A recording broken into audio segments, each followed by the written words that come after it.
Happy Friday, everyone! You know what that means. It's Fun Fact Friday. So, since yesterday was Juneteenth, guess what we're going to talk about today? If you guessed some of the most famous black animal activists, you guessed correct. So we're going to start off with one that I just talked about recently, I believe in February, for Black History Month, and that is Frederick Douglass Patterson. Now, Frederick Douglass Patterson was incredibly educated, and he even had a doctorate in veterinary medicine. He was the head of the veterinary division at Tuskegee College, and eventually even became president of the entire university. Next up is another name that should be very familiar to you, and that is Booker T. Washington. Now, as most people know, Booker T. Washington has quite the resume of accomplishments, but I bet you didn't know that a big chunk of those were also animal rights and conservation accomplishments. As an advisor to multiple U.S. presidents, he fought tooth and nail to help protect the wildlife habitats, as well as end overhunting of wild animals. He also fought to help end cruelty and inhumane treatment of both livestock and pets.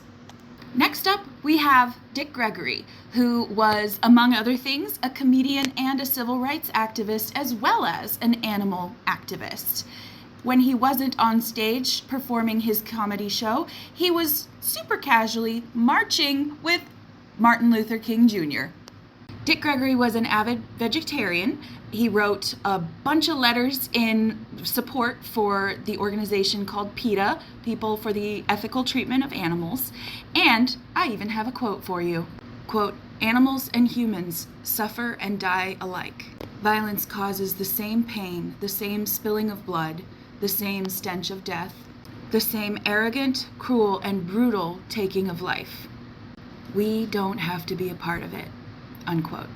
Next is another familiar name because I also discussed him in February, and that is Dr. William Key. Dr. Key is most famous for his horse Jim, who he effectively taught how to communicate with people.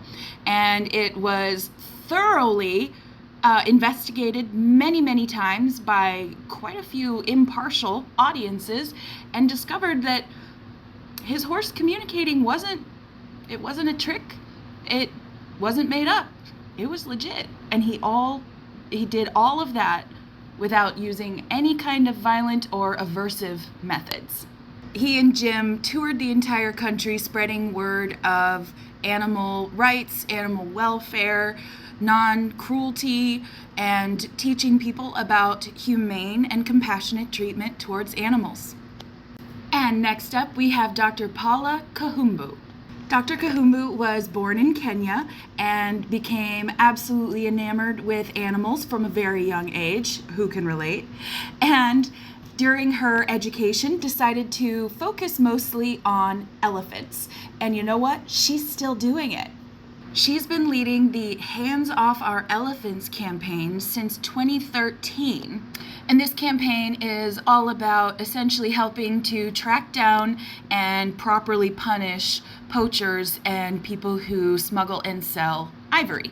But that's not all. She is currently, right now, the CEO of an organization called Wildlife Direct, which provides support financially and aid to conservationists in Africa. How cool is that? Happy belated Juneteenth, everyone.